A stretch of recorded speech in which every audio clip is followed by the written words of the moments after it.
세상 모든 취업 이야기 비밀노트 톡톡. 오늘은 앙컴의 안정현 대표님과 함께합니다. 어서 오세요. 네, 안녕하십니까. 안정영입니다. 네, 선생님 요즘 제가요 새벽 근무를 한 지 한 5개월 차에 접어들었거든요. 그렇다 보니까 좀 잠이 모자라서 잠을 안 자도 좀 멀쩡한 능력을 가지고 싶다라는 생각이 드는데 그렇죠.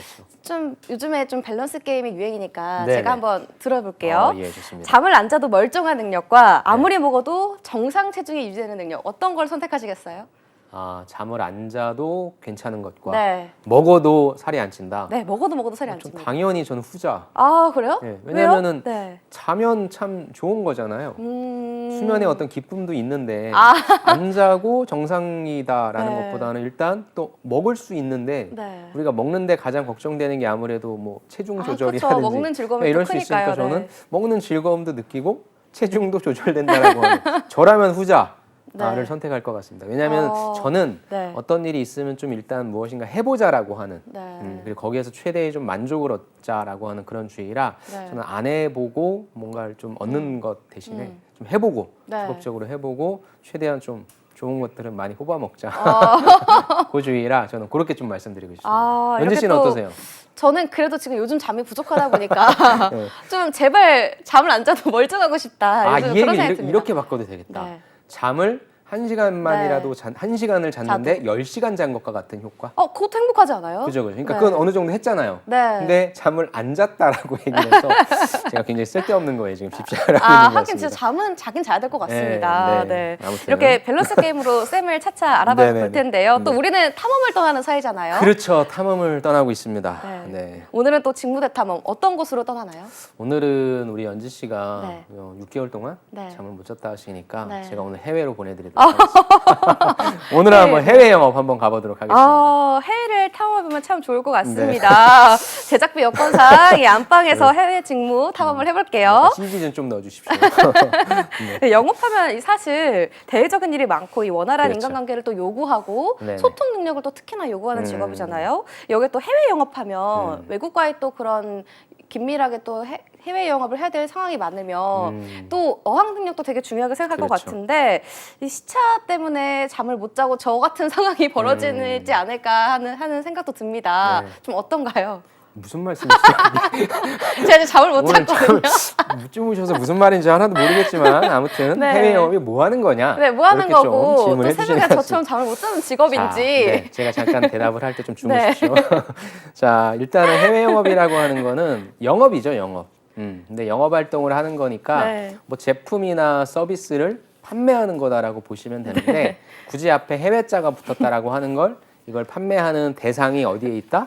우리나라가 아닌 해외에 있다라고 네. 보시면 될 것 같아요. 그래서 말 그대로 우리나라가 아닌 어떤 무역이겠죠. 그럼 교역을 통해서 해외의 물건이나 서비스를 수출하는 일이다라고 일단은 여러분들이 좀 잡아주시면 좋을 것 같은데 이 해외 영업이라고 하는 거는 사전적인 정의는 이런 거고요. 여러분들이 이제 지원하시는 기업마다 형태가 굉장히 다양한 게 해외 영업입니다. 네. 그래서 일단은 우리나라가 아니라 해외에다 제품과 서비스를 수출하는 거다. 여기까지만 일단 스타트를 한번 해보도록 하겠습니다. 네, 그러면 좀 해외 영업 직무를 하면 하루 일과가 어떤지 좀 궁금합니다. 좋습니다. 네. 자꾸 제가 하루 일과를 실질적으로 또 물론 이분만의 네. 업무이긴 한데 이걸 조금 일반화시켜서 좀 설명을 네. 드려볼게요. 이분 같은 경우에 오전에 출근을 하셔서 제일 먼저 하시는 일이 지난밤에 온 메일을 분류하신대요. 이게 되게 중요한 게 우리나라랑 시차가 해외 다르니까. 그렇죠. 네. 시차가 다르기 때문에 연지 씨는 못 주무시지만 네. 저처럼 편하게 잘 수 있는 사람들은 잘 때 메일이 오겠죠. 그렇죠. 그래서 어떤 오더라든지 아니면 뭐 수정 사항이라든지 이런 부분들이 올 거예요. 네. 그럼 그런 것들을 좀 확인해서 당연히 뭐 하겠습니까? 우선순위에 맞게 내 분류. 업무를 세팅할 수 있겠죠. 그래서 모든 그 직장인 분들이 메일을 확인하시겠지만 네. 국내에서 업무를 하시는 분들은 내 역량으로서 어떤 핸들링이 가능한데 해외에 있기 때문에 약간 다른 내가 다스릴 수 없는 변수가 많잖아요. 그래서 그거에 따라서 일단 우선순위로 쭉 업무를 분류하고요. 네. 그 다음에 이 해외 영업에 대해서 내가 네. 예를 들어서 A라는 국가에만 뭔가 수출을 한 그런 업무를 맡고 있다라고 하면은 되게 해피할 텐데 네. 회사에는 절대 그렇게 주어지지 않잖아요. 다양한 걸 주잖아요. 네. 그러니까 정신 없는 거죠. 그러다 보니까 어느 곳은 오늘 물건을 보내야 될 때고 있고 어느 곳은 나한테 컴플레인 들어온 것을 처리해야 될 때도 있고 등 굉장히 다양한 업무들이 있으니까 그런 거에 대한 업데이트 또 이게 헷갈리지 않게 그렇게 해서 저는 오전에 처음 오시면은 무엇보다도 내가 오늘 할 일에 대한 어레인지를 하는 것이 좀 중요하다. 이 말씀을 좀 드리고 싶고요. 네. 그 다음에는 이제 뭐 이분 같은 경우에는 9시에 주간 회의를 하신다고 했는데 네. 영업은 항상 회의를 좀 진행을 해요. 왜냐하면 영업만큼 네. 이 일을 얼마만큼 했는지 명확하게 나타내는 직무는 사실 없거든요. 너 팔았어? 어디까지 진행됐어? 그럼 언제까지 할 수 있어? 등등. 그래서 회의를 통해서 내가 하고 있는 업무와 전체 팀 업무 간의 이제 조율, 그다음에 이 부분들에 대한 확인. 네. 그래서 그런 조간 회의를 한다고 볼 수 있고요. 네. 그다음에 이제 10시에 이분 같은 경우에 고객사가 요구한 제품 관련 인증서를 연구소에 요청했다라고 하는데 이게 되게 중요한 일입니다. 자, 여러분, 네. 여러분들이 흔히 생각하시는 해외 영업이라고 하는 것은 예를 들어서 이 볼펜이라고 한다면 이 볼펜을 네. 해외에 갖다 파는 거라고 생각하시는 네. 거죠. 근데 그러려고 여러분들 특히 네. 저희 방송을 보시는 분들이 4년제 대졸이신 분들이 네. 좀 많으실 텐데 그런 단순한 업무를 하기 위한 건 아니고요. 여러분들은 전체적인 영업망을 관리하는 역할이라고 보셔야 돼요. 그러면 실제 여러분들이 이 제품을 내가 판매하려고 뭐 아주 쉽게 얘기해서 뭐 어떤 뭐 물류회사에 가서 뭐 운송장을 쓰고 이런 역할을 한다라기보단 그 전반적인 과정에 있어서의 관리이고 저는 해외 영업하시는 분들을 어떻게 표현하고 싶냐면 여러분들이 많이 알고 계신 단어가 있을 텐데 바로 SCM이라고 말씀드리고 싶어요. Supply Chain Management죠. 왜 Supply Chain Management냐? 해외 영업은 중간에 껴있는 사람이에요. 내가 이 볼펜을 판다라고 한다면 이 볼펜을 사줄 구매 담당자가 해외에 있겠죠. 네. 그 다음에 이 구매 담당자가 나한테 얘기를 할 거잖아요. 야, 우리 이번에 볼펜 100개 갖다 줘. 그러면 나는 이 볼펜을 네. 내가 만드는 게 아니잖아요. 출고시켜야 되죠. 그렇죠. 그럼 이걸 어디선가 구해 와야 되잖아요. 네. 그러면 이 볼펜을 만드는 회사에서 내가 해외 영업 담당자면 어디로? 우리 생산 공장에다가 연락을 하겠죠. 야, 100개를 만들어 줘야 되는데 100개 빨리 만들어 줘. 네. 근데 우리가 볼펜을 만드는 회사가 아니에요. 네. 오더를 넣어야 되는 거예요. 그렇죠. 그러면 나도 어디선가 또 사와야 되겠죠. 그럼 내가 뭐가 되는 거예요? 이 사람한테 또 구매 담당자가 되는 거예요. 그래서 해외 영업이라고 하는 분들은 생산자라고 할게요. 네. 그 다음에 소비자라고 할게요. 이 둘 사이에 낀 중간자예요. 그래서 SCM이라는 거예요. 즉 나의 역할은 이게 얼마나 팔렸어 뭐 이런 부분들을 체크하는 것도 있겠지만 네. 4년제이신 여러분들이 회사에 들어가서 하시게 되는 일은 네. 생산자로부터 이게 생산자로부터 물건을 받아서 네. 소비자한테까지 전달하기에 이 과정을 총괄하는 게 해외 영업이에요. 네. 우리나라가 아니라 해외. 그러면 어떤 일이 발생하냐? 야, 네가 갖다 준 볼펜이 네. 이게 안 나와. 문제 있는 거 아니야? 빨리 이거 컴플레인 해결해 줘라고 네, 네. 누구한테 얘기해? 이분이 생산자한테 얘기하겠어요? 중간. 그죠? 나한테 얘기하죠. 네. 그러니까 그거 관련해서 오더를 받아서 다시 빨리 이거 확인해 달랍니다. 그래서 중간자인 거예요. 네. 그래서 여기에도 제품 관련된 인증서를 보내줘야 돼요. 네. 그래서 여기에는 뭐 국제기준 준수, 유해 물질 미검출, 각 나라마다 법규라는 건 다 달라요. 우리나라도 뭐 안전이라든지 이런 것들 다 다르잖아요. 네. 그렇기 때문에 거기에 맞게 우리나라에선 괜찮지만 해외로 수출할 때는 좀 달라야 되는 부분들이 그걸 누가 건드리겠어요? 해외 영업이 건드려야죠. 그렇죠. 그래서 그런 중간자적인 입장에서 네. 각각의 오더에 맞게 그런 것들을 받아서 생산이라든지 네. 아니면 구매라든지 이런 쪽과 다 연관시켜서 네. 같이 조율해주는 역할을 하는 거다라고 좀 말씀드리고 싶고요. 네. 그 다음에 이제 이분의 오후의 역할을 보니까 이제 2시에 뭐 채용인의 메일에 응답하거나 코트라 및 각종 정보지를 통해 시장 상황을 확인한다. 이게 해외 영업하는 분에 있어서의 굉장히 중요한 역량이 네. 물론 커뮤니케이션도 있어요. 우리가 조금 이따 얘기하겠지만 근데 여러분들이 해외 영업을 준비하면서 가장 필요한 역량은 뭐냐면 분석 역량이에요. 우리가 작년, 재작년 때 굉장히 많이 언급됐던 게 뭐냐면 네. 차량용 반도체가 없어서 차를 못 만들어. 굉장히 고급 호텔에 문고리가 없어가지고 호텔을 오픈을 못했던 것도 있어요. 네. 얼마나 어이가 없습니까? 네. 그럼 내가 예를 들어서 뭐 현대차나 기아의 담당자인데 반도체 하나가 없어가지고 차를 못 만들면 이 손해가 어마어마하잖아요. 네. 그럼 이분의 입장에서 이 반도체가 없어서 차량을 못 만든다라고 하면 이분의 입장에서 누구를 확보해야 되냐면 이런 차량용 반도체를 만드는 해외 영업 담당자들을 확보를 많이 해야 되겠죠. 그렇다면은 여러분들이 이건 해외 영업이나 구매나 똑같은 건데 어떤 사람들이 이 일을 잘할 수 있냐? 우리나라라면 가능한데 네. 해외는 생각할 수 없는 변수들 중에 가장 큰 게 정치입니다. 아. 러우 전쟁. 이것 때문에 지금 얼마나 가격이 폭등했습니까? 네. 두 번째가 바로 뭐냐면 코로나와 같은 질병이었죠. 예전엔 그렇게 신경 안 썼는데 이게 2020년대 이후부터는 팡 터져가지고 맞아. 해외 영업한다면 국제 정세가 어떻지? 맞아. 미국과 중국이 어떻지? 유럽이 어떻지? 그 파악을 해야 다음에 되죠, 네. 그렇죠. 그 다음에 또 혹시 코로나와 같은 질병이 터지면 어떻게 하지? 등등 이러한 거시 경제의 변수에 따라서 어떻게 네. 움직여야 될지에 대한 그런 분석력이 있어야 돼요. 그래서 실질적으로 여러분들 다 분석력 있다라고 하는데 네. 해외 영업 지원하시는 분들은 뭐가 되게 필요하냐면 아니 지원 동기에 왜 우리 회사를 지원했냐라고 하는 지원 동기를 너무 못 쓰는 경우가 많아요. 아니 어차피 회사 들어가시면 늘 야 오늘 환율이 어때? 유가가 어때? 뭐 정세는 어때? 이걸 매일매일 리포팅을 하실 분들인데 본인이 지원하는 회사의 분석도 못 하시는 분들이 무슨 들어가서 그 일을 하겠냐는 거예요. 네.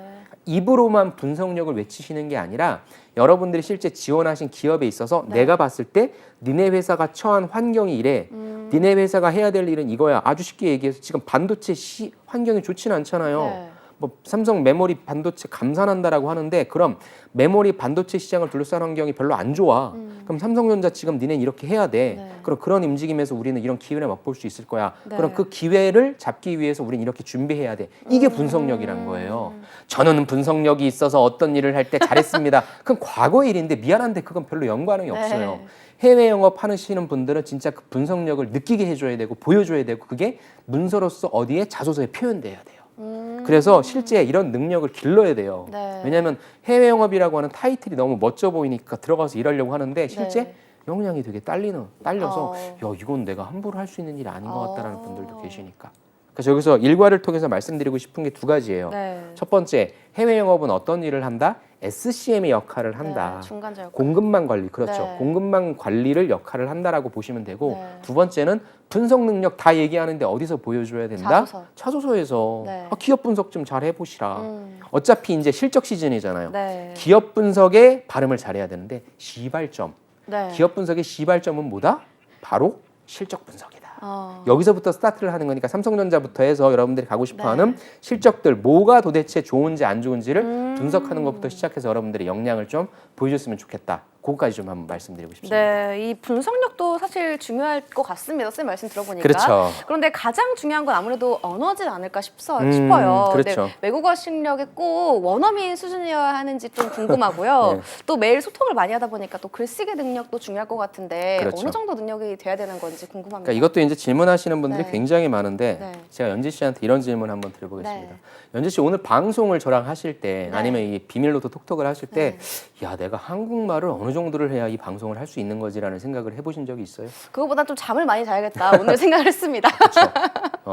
이 중요한 포인트는 뭐예요? 네. 언어에 대한 걱정은 전혀 없다는 거죠. 그렇죠. 똑같은 거예요. 그럼 이런 걱정을 하시는 분들이 어떤 분들이냐? 네. 프리토킹이 어거지로 조금 가능하신 분들. 그러니까 나 비즈니스가 뭐고 자신이 좀 그냥 없는 그렇죠. 정도. 그러니까 그런 네. 분들이 이제 질문하시는데 네. 가능은 하시죠. 네. 불가능한 게 어디 있겠습니까? 그쵸. 왜냐하면 회사에서 쓰는 것들은 거의 정해져 한정적이죠. 있거든요. 네. 그렇죠.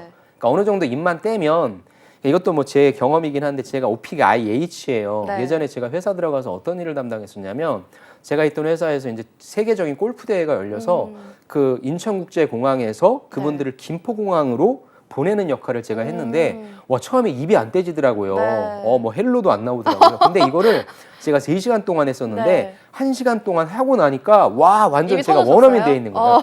어차피 하게 되는 말이 뻔하니까 네. 이젠 저도 한번 감정 담아서도 할 수 있고 그래서 결국에 어학이라고 하는 건 뭐냐면 여러분들이 IH 정도?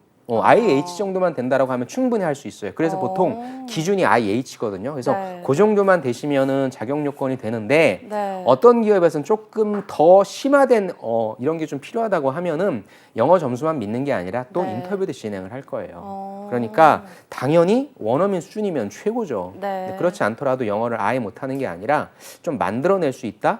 또 하나의 팁을 드린다면 영어를 하고 싶으신 분들이라면 네. 동사를 많이 알고 계시면 돼요. 어차피 다 명사, 주어는 쉬운데 네. 동사가 생각이 안 나요. 그러니까 동사를 좀 많이 외우시면 영어 점수 잘 받을 수 있으니까 네. 그렇게 가져가시고 다시 질문으로 오면 네. 어학을 잘하는 건 되게 중요한데 네. 이게 아까 제가 초반에 말씀드린 것처럼 직접 외국 클라이언트랑 만나서 토킹을 하시는 분들이 계시고요. 네. 그런 분들은 중요하죠. 근데 어느 곳에서는 네. 우리 해외 지사에 나가 계신 한국인 분들과 같이 업무를 하시는 분들도 계세요. 아. 야, 니네 이번에 많이 팔았니? 1월 달에 많이 팔았어? 좋은데요? 야, 우리 본사에 이런 지침이 이런데 그럼 네. 니는 어때? 그래서 그분들만 관리하는 것도 해외 영업이라고 하는 경우도 있고요. 아니면은 실제 거기에 나가 계신 에이전트 분들과 네. 그냥 또 업무를 하시는 분들도 계세요. 그래서 이게 내가 하게 되는 업무가 실질적으로 파트너들과 어느 정도의 일까지냐라는 그런 부분이기 때문에 네. 그런 것들은 제가 일일이 개별적으로 말씀드리긴 힘들고 네. 그게 이제 면접의 형태라든지 이런 데서 나올 거예요. 그래서 그런 걸로 좀 가늠하시면 괜찮을 네. 것 같고요. 네. 오히려 회사에서는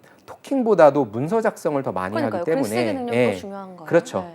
그래서 저는 오히려 말하기보다는 여러분들이 영작하셔야 되는 경우도 있거든요. 그래서 말하기가 굉장히 네. 중요하다라고 말씀드리기보다는 네. 그 두 부분이 좀 균형점을 이루는 게 조금 더 저는 현실적이지 않을까 그 말씀을 좀 드리고 싶습니다. 네. 그럼 또 궁금한 게 생겼는데요. 네. 어느 정도 내가 좀 영어를 한다. 그러신 분들 좀 있을 것 같아요, 다수. 그렇죠. 근데 또 다른 언어, 제2 외국어도 또 중요한지 아니면 또 합격에 영향이 좀 큰지 궁금합니다. 일단은 뭐 네. 다다익선이죠. 잘하시면 좋은데 근데 이 제2 외국어 같은 경우에 제일 많이 하시는 게 중국어가 되겠죠. 네. 중국어가 이제 HSK 6급 정도가 나오시는 분들이 근데 워낙 많아서 중국어가 제일 비중이 크고요. 네. 그 다음이 이제 일본어, 일어가 되겠죠. 그 다음에 예전에 참 많았는데 노어 있었거든요. 네. 노어, 러시아. 근데 이쪽은 조금 이제 그 어떤 상황에 따라 좀 달라지고 있어 이쪽이 있고 그 다음에 뭐 서반어. 그래서 불어라든지 독어는 조금 그 확률이 많이 활용되는 확률이 좀 떨어져서 제일 중요한 거는 중국어랑 일본어이기 때문에 근데 이 부분은 당연히 하시면 좋긴 한데요. 굉장히 결정적인 거냐라고 하는 부분은 채용 공고를 보시면 중국어 가능자 우대, 일본어 가능자 우대. 네. 제가 저번 주에 한 기업을 소개를 시켜드렸는데 거기 마케팅 회사였는데 네. 일본어 되게 유창한 사람을 뽑더라고요. 네. 그런 것처럼 제2 외국어라고 하는 차원에서는 분명히 우대 사항이 명시가 될 테니까 그걸 보고 판단하시는 게 좋을 것 같습니다. 네, 그럼 쌤이 봤을 때 이 해외 영업을 희망하시는 분들이 조금 전에 말씀하셨듯이 뭐 여러 가지 역량이 또 중요하지만 네네. 영업이나 해외 영업 모두 약간 성향적인 면도 많이 보는 것 같더라고요. 좀 이런 사람이 뽑히기 쉽다 이런 성향이 있을까요? 일단은 저는 해외 영업을 되게 좀 많이 추천하는 편인데요. 네. 제일 중요한 부분은 뭐 상대방에 대한 이해다, 글로벌 마인드다라는 것도 있는데 저는 배려심이라고 좀 생각을 해요. 그 배려심이라고 하는 게 되게 좀 추상적인 말일 수 있지만 나랑 근무하는 시간이 다르단 말이죠. 네. 근데 이제 사람이 일을 할 때 내 일을 해야 되는 시간에 하는 건 당연한데 굳이 휴일날 또 우리 지난주에는 명절이었는데 걔네 그쪽은 명절이 아니잖아요. 네. 그런 경우에 어떤 업무가 들어올 수 있고 한데 그런 것들을 내 입장에서 생각하는 것이 아니라 또 이거 내가 해결해 줄 수 없는 건데 왜 이렇게 나한테 닥달을 하는 건지 왜 이렇게 욕을 하는 건지 그럴 수 있는데 그럴 때마다 필요한 게 좀 배려심인 것 같아요. 그러니까 얼마나 급했으면 그리고 저쪽도 얼마나 쪼임을 당했으면 나한테 이렇게 요청하는구나라고 한다면 이 업무는 전 충분히 좀 잘하실 수 있을 것 같아요. 그래서 기본적으로 왜 꼭 굳이 아니면 꼭 나한테가 아니라 그래 내가 해줘야지 내가 도움 줘야지 누가 주겠냐라고 하는 그런 배려심이 좀 필요할 것 같고요. 기본적으로 그 다음에 이제 깔고 들어가는 게 아까 말씀드렸던 분석력이라든지 전 진짜 분석력 많이 강조드리고 싶어요. 여러분도 분석 잘 못해요. 미안한데 그러니까 분석은 연습하셔야 돼요. 어떻게 연습하면 좋을까요? 아까 말씀드렸잖아요. 내가 이번에 삼성전자의 마케팅 아니면 반도체 실적 마케팅 분석부터 해보고. 지금 보세요. 삼성전자가 성과급을 반도체가 50%를 받았어요. 생활가전이 7% 받았어요. 이 말은 뭐예요? 생활가전이 안 팔려요. 여러분들 가전 사주고 싶으세요? 아껴야 되잖아요. 근데 지금 TV를 보면은 삼성전자 비스포크 광고가 엄청나게 나옵니다. 뭐 하는 거예요? 사 마케팅비 엄청나게 때려붓고 있잖아요. 그럼 내가 이 입장에서 어떻게 하면 소비자들이 그래도 지갑을 열게 할까를 고민해야죠. 삼성전자의 지금 가전 시장에 대한 산업에 대한 전망을 해주고 삼성전자는 어떻게 움직이고 있고 LG전자는 어떻게 움직이고 있으니까 삼성전자는 이렇게 해야 된다라고 하는 그게 분석인 거든요. 그 시발점은 뭐다? 실적 분석이다. 거기서부터 한번 출발을 해보시면 될 테니까 그런 식으로 매일매일 내가 관심 있어 하는 기업에 트레이닝을 해보세요. 단 모든 기업을 이렇게 못하죠. 힘드니까. 그러니까 여러분들이 제일 가고 싶어하는 기업을 선정하셔서 지금 시점이 너무 좋으니까 트레이닝 하시면 이 프로세싱이 나한테 입혀져요. 그러면 다른 기업을 갖고 오시더라도 이게 싹싹 들어오죠. 처음 만드는 게 시간이 오래 걸리니까 이것만 한번 해보자. 네. 그렇게 분석력을 한번 키워보시는 걸 추천드리고 싶습니다. 네, 아무래도 가장 중요한 건 분석력이지 않을까 싶습니다. 저라면 그 부분을 좀 강조드리고 싶네요. 이 또 해외 영업 직무는 아무래도 좀 채용을 할 때 가장 중요한 게 또 면접 전형이 아닐까 싶은데요. 면접 그렇죠. 잘 보는 팁 있을까요? 해외 영업이요? 네. 해외 영업 같은 경우에는 좀 경험단에서 네. 영업적인 면에 있어서는 뭐 성과를 달성해봤냐, 설득해봤냐 이런 것도 있겠지만 아까 네. 말씀드린 전제가 다스릴 수 없는 변수에 대한 상황 질문 그런 것들을 할 수 있어요. 작년인가 네. 재작년이죠 벌써 그 파나마 운하에서 그 수에즈 운하였나요? 네. 거기서 이제 이게 이렇게 가로로 해가지고 네. 배가 하나도 못 들어갔잖아요. 그래서 그런 경우에 어떻게 하겠냐? 고객들은 물건 갖다 달라고 난리인데 네가 그쪽 포워딩 쪽에 해외 영업 담당자면 그래서 네. 그런 상황에 내가 해결할 수는 없겠죠. 그러면 그런 상황이 일단 고객을 안심시켜야 될 거고 우리 네. 회사인 이러이러한 매뉴얼이 있다는 부분을 얘기해 줘야 되겠죠. 네. 그 다음에 회사 내적으로는 어떻게 다른 대안은 없을지 다른 네. 경로를 좀 고민해 네. 보겠다. 그렇게 해서 고객이 놀라지 않게 고객의 손해가 최소화될 수 있도록 다양한 방법들을 강구하고 긴밀한 연락을 취하도록 하겠다. 저라면 그렇게 대답할 것 네. 같아요. 즉 내가 다스릴 수 없는 변수의 문제들이 닥쳤을 때 네. 나는 어떻게 행동하겠는지에 대한 부분 해결은 못합니다. 네. 하지만 합리적인 선에서 생각했을 때 이런 행동들을 하겠다라고 하는 그런 실제 현장에서 발생하고 현직자 분들이 어떻게 처리하는지 그거에 대한 사례를 많이 여러분들이 취합하신 다음에 네. 그런 것들을 좀 풀어내시면 감각이 있다. 고민을 네. 좀 해봤다. 이런 소리를 들으실 수 있을 것 같습니다. 아무래도 상황 질문이 많이 들어올 것 같으니까 그 면에서 조금 준비를 철저하게 하시면 좋을 것 같습니다. 네. 지금까지 앙컴의 안정현 강사님과 함께했습니다. 말씀 고맙습니다. 네, 감사합니다.